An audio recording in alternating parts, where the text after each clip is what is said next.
चुनावों की जीत को सियासी मोदी की गोदी का सहारा। हिमाचल प्रदेश में बतौर प्रभारी नरेंद्र मोदी रहे और प्रदेश में 5 साल तक पहली बार भाजपा की सरकार का श्रेय भी कहीं ना कहीं प्रधानमंत्री नरेंद्र मोदी को ही जाता है।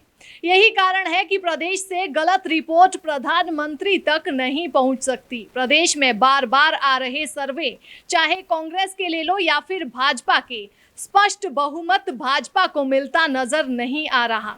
और एक सर्वे तो ऐसा भी आया जिसमें भाजपा 20 तक ही सिमट गई। ऐसे में उपचुनाव की हार का कड़वा सच भी सभी जानते हैं, जहां मुख्यमंत्री मंडी लोकसभा ही हार गए।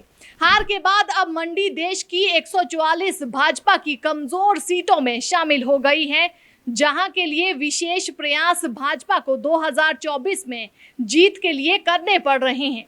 यही कारण है कि जयराम ठाकुर को मंडी लोकसभा में मजबूत करने के लिए बड़े नेताओं का सहारा लेना पड़ रहा है। लेकिन कल फिर प्रधानमंत्री हिमाचल दौरे पर होंगे और जब सरकार के 8 साल पूरे होने पर कोई विशेष घोषणा प्रदेश के लिए नहीं हुई थी, तो कल भी कुछ बड़ा होगा ऐसा कहना थोड़ा मुश्किल है। मंडी उपचुनाव में हार के बाद हिमाचल की नब्ज टटोलने बार बार प्रधानमंत्री नरेंद्र मोदी हिमाचल आ रहे हैं। शिमला में सरकार का 8 साल का जश्न और अब देश की रूपरेखा तय करने के लिए धर्मशाला का दौरा। त्रिदेव सम्मेलन भाजपा के चल रहे हैं, लेकिन रिस्पॉन्स सकारात्मक निकल कर सामने नहीं आ रहा। कांग्रेस के नेताओं के दौरे भी चर्चा में है। प्रतिभा सिंह, सुखविंदर सिंह सुक्खू और मुकेश अग्निहोत्री ने अपने अपने तरीके से अब काम करना शुरू कर दिया है। भाजपा के त्रिदेव सम्मेलन पर कांग्रेस के 3 नेता भारी पड़ते नजर आ रहे हैं। ऐसे में प्रधानमंत्री के दौरों को जनता के बीच एक संदेश के रूप में प्रदेश भाजपा परोसने का काम जरूर कर रही है। प्रदेश भाजपा को मालूम है कि मोदी की गोदी से बड़ा सियासी हमला कांग्रेस के ऊपर कोई नहीं हो सकता है। ऐसे में अब फिर रोड शो, इससे पहले शिमला में भी प्रधानमंत्री का रोड शो हो चुका है।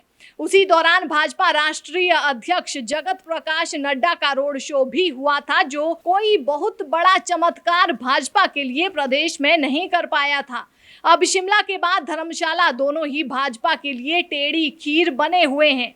मुख्यमंत्री भी लगातार कांगड़ा जिला के दौरे पर रहते हैं। ऐसे में माहौल में क्या बदलाव प्रधानमंत्री का रोड शो कर पाएगा, ये बड़ा सवाल है। क्या मोदी की सियासी गोद भाजपा के रिवाज को बदलने के लिए काफी है, ये उससे भी बड़ा सवाल है। इसके अलावा क्या महंगाई, बेरोजगारी, भ्रष्टाचार के साथ पुरानी पेंशन बहाली, कर्मचारियों की नाराजगी और भाजपा की आंतरिक कलह को इस रोड शो का कोई राजनीतिक लाभ होगा या फिर नहीं, इस पर प्रदेश की निगाहें लगातार बनी हुई हैं।